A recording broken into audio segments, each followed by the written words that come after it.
I remember the days where a normal 10-minute YouTube video was one of the most stimulating things in my life. Then YouTube introduced YouTube Shorts. But because this wasn't enough, we now additionally have Minecraft jump and run clips in the shorts. So our overstimulated mind gets even more stimulation. This is just insane and also kind of ridiculous. I would say that we have reached the pinnacle of stimulation, and our brains are wired so that we always automatically crave the most stimulative thing available. As you can see right now, because you look at the Minecraft clip and not at the steady text. In order to be productive, we have to make the things we actually want to do, like studying or reading a book or exercising, the most stimulating things available.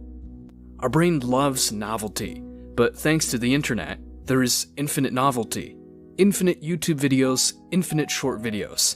And there is a primal part in us that drives us automatically to those stimulative things. In order to win in life, you have to actively say no to the endless distractions and actively say yes to the more boring tasks in life. But now comes a beautiful truth. Fun is relative, and because fun is relative, we can make boring things fun.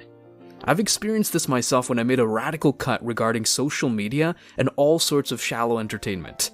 I wanted to read more non-fiction books and write more to eventually start a YouTube channel. After just one day of reading, it was on a good, fun level, and I enjoyed it way more than scrolling on my phone. But writing was insanely difficult for me. I wasn't skilled at it and had to face a lot of frustration. But because I couldn't read for 16 hours a day and had pretty much nothing else to do, I still showed up daily. And after a few weeks, I saw significant improvements. Today, writing is actually one of the most fun parts of my day. Writing things like this script you are listening to right now is still challenging, but also fun. And I've got to this point only because I bored myself so that the difficult tasks were the most stimulative options available.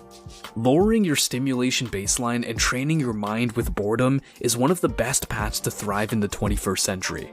We always feel like we don't have enough time, but we actually just don't have enough concentration. When we look at our hierarchy of fun, we have the things at the top that are fun, and the things at the bottom that are boring. If we cross out the fun things and embrace boredom, our fun baseline will lower itself, and then we will have the same amount of fun doing the habits we considered boring before. And the great thing is that we don't just have fun, but now we also have fulfillment and progress. The Roman satirical poet Juvenal wrote 2,000 years ago, "Give them bread and circuses, and they will never revolt." Translated into the modern world, it's more like, give them social media and video games, and they will never improve. Nowadays, development seems unnecessary because life is just good enough. We can easily distract ourselves from the challenges of life. But for those who aren't satisfied with a good enough life, there are unlimited things we can do once we fall in love with boredom. All of man's problems arise because he cannot sit by himself in a room for 30 minutes alone. And it's very true. I always needed to be stimulated. And when the iPhone came along, boredom was dead. I would never be bored again. Even if I'm standing in line, I'm on my iPhone. And I thought it was great. And when I was a kid, I used to try and overclock my brain. Be like, how many thoughts can I think at once? The answer is only one. But I would try to think multiple thoughts at once. And I was proud of that. I was proud that my brain was always running. This engine was always moving.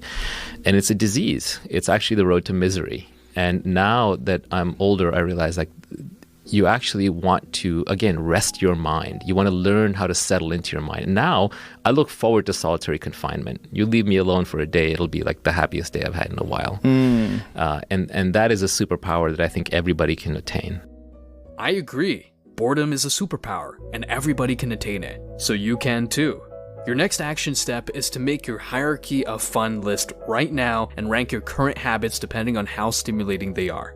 Then, cross out all the stimulating things that are above the thing you want to make a priority. Discipline and willpower are skills you can learn, but it's 10 times harder when you give your inner stimulation addict the option to automatically gravitate towards the bad habits.